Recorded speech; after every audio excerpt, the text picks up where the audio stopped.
Hello everyone, সকলে কেমন আছো? আশা করছি সকলে খুব ভালো আছো। আমার আরও একটা নতুন ব্লগে তোমাদের অনেক অনেক ওয়েলকাম। তো আমি প্রায় অনেক দিন পরই লং ভিডিও দিচ্ছি, তো তোমরা ভালোবাসা দিয়ে পাশে থেকো। যারা নতুন তারা চ্যানেলটা সাবস্ক্রাইব করে দিও। আজকে আমি আর আমার বর্মশাই যাচ্ছি একটু ঘুরতে বারাইপুরের দিকে, একটু কেনাকাটাও করব, কিছু কেনার আছে। তো প্রথমে আমরা গাড়িটাকে গ্যারেজে রেখে দিচ্ছি, কারণ বাইরে রাখা খুব অসুবিধা।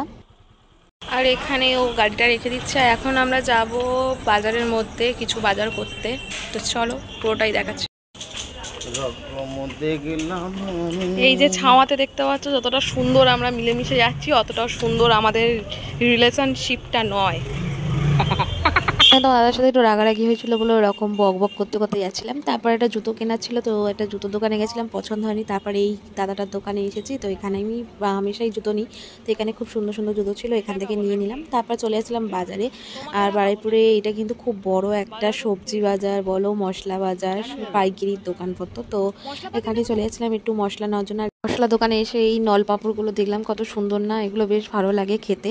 তো এইসব নিয়ে আমি বাস নিয়েছিলাম একটু বিরিয়ানি মশলা, তো একটু বিরিয়ানি বানাবো, তো ওই জন্যই মশলাগুলো কিনে নিলাম। আর তারপরে গরম গরম ঘুগনি খেয়ে নিলাম দুজনে মিলে। ঠান্ডায় গরম গরম ঘুগনি খেতে কার কার ভালো লাগে কমেন্ট বক্সে জানিও। তারপরে দেখো আইসক্রিম খাবো বলছিলাম, খেতে দেয়নি বলে ওই জন্য ওই যে ভুট্টা নিয়ে নিলাম। আর আমি সত্যি কোথাও বেরোলে খুব খেতে ভালোবাসি, তাই যেখানেই যাই কিছু না কিছু সারাক্ষণ মুখ আমার চলতে থাকে। তো এখানে দেখো ভুট্টা খেতে খেতে ও গ্যারেজের দিকে যাচ্ছে ওর গাড়িটা নেওয়ার জন্য, আর ওকে দিচ্ছিলাম, ও বললো খাবো না।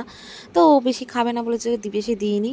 তো বলে আর এই দেখো নিজের মতন খেতে শুরু করে দিয়েছি। তারপর ও গাড়ি নিয়ে চলে আসে, আর তারপর বাড়ির দিকে চলে যায়। তো এবার থেকে ভাবছি আমি কিছু হোক না সপ্তাহে 2-3টে করে ব্লগ দেবো, তোমরা সাথে থেকো।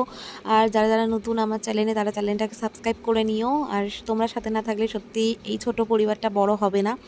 তো তাই সবাই একটু পাশে থেকেও ভালোবাসা দিও। তো বাড়ি যাওয়ার পথে দেখো একটু বাড়ির জন্য একটু চুরমুর নিয়ে নিয়েছিলাম। আর এখন কিন্তু প্রায় 8টা মতন বাজে। দেখো শীতকালে রাতে পুরো রাস্তা শুনশান ফাঁকা হয়ে গেছে। তো আজকের ব্লগটা এই অবধি। কেমন লাগলো জানি।